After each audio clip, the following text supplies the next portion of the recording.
Greetings, YouTubers of the world.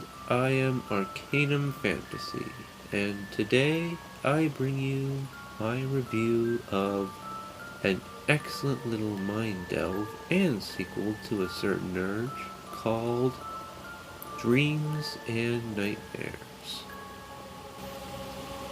The fic starts off with Pinky trapped in a literal mental prison cell, trying to both escape and recover from the events of the last installment, including the possibility that she herself might be the persona and not Pinkamena.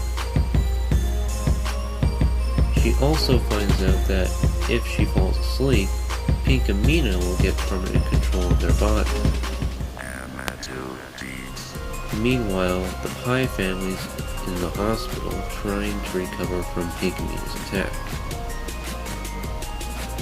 This leads to the story's focus being divided between Pinky's fight for control and the Pie's gradual recovery, which I feel was done well and adequately seesaws the tension between the two plots for the reader.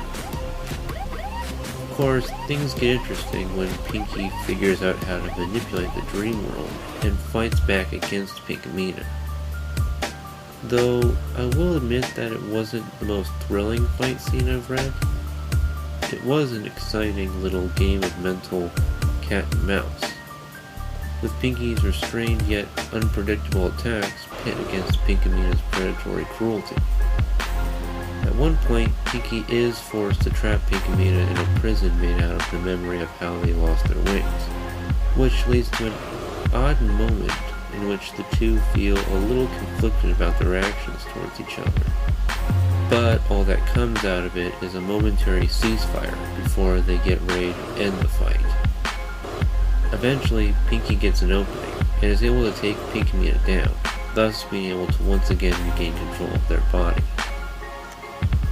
But before she does something I didn't really see coming. Tries to help Pinkamena.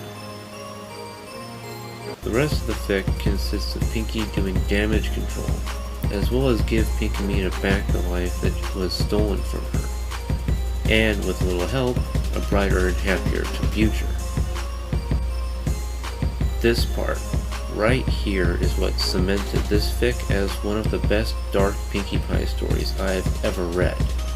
The fact that up to the very end, it retained its own identity without feeling the need to piggyback on the fame of another story is nothing short of excellent. Combine that with a sympathetic villain being given the opportunity to be reformed instead of executed, makes me want to give this thing a solid 10 right off the bat. But, unfortunately, there are a few things that need to be brought up. Pacing? Excellent. There really isn't much I can say beyond that, though I feel more could have been added to the fight scene. A solid 9. Spelling. Though better than its predecessors, it still needs a lot of work. A 9. Grammar. Okay, this one needs a lot of work. There are tons of broken sentences and literary redundancies all over this story. It's going to take some serious work to fix this, but it is still salvageable, and because of that, I give it a 2. Of off error? Non-existent. While the previously mentioned grammar issues are annoying, I can give the unknown person credit in that they were able to prevent one of the most common literary errors on fiction from creeping into their story. A 10. Name overload? Present but manageable with some light editing. A 9. Overall, I give Dreams and Nightmares a 9 out of 10. A truly unique story from a relatively predictable genre of fan fictions. And with all that said, you all know what to do. But first, I want to give a bit of advice to the unknown person. What you have here are 3 really good fics. But instead of having each be sequels to each other, why not make them one fic?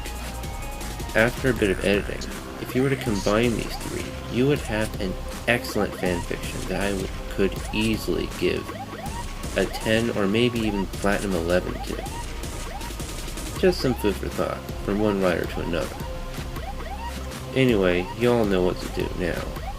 Like, comment, subscribe, and if you're feeling particularly generous, stop by my Patreon account and leave a small donation.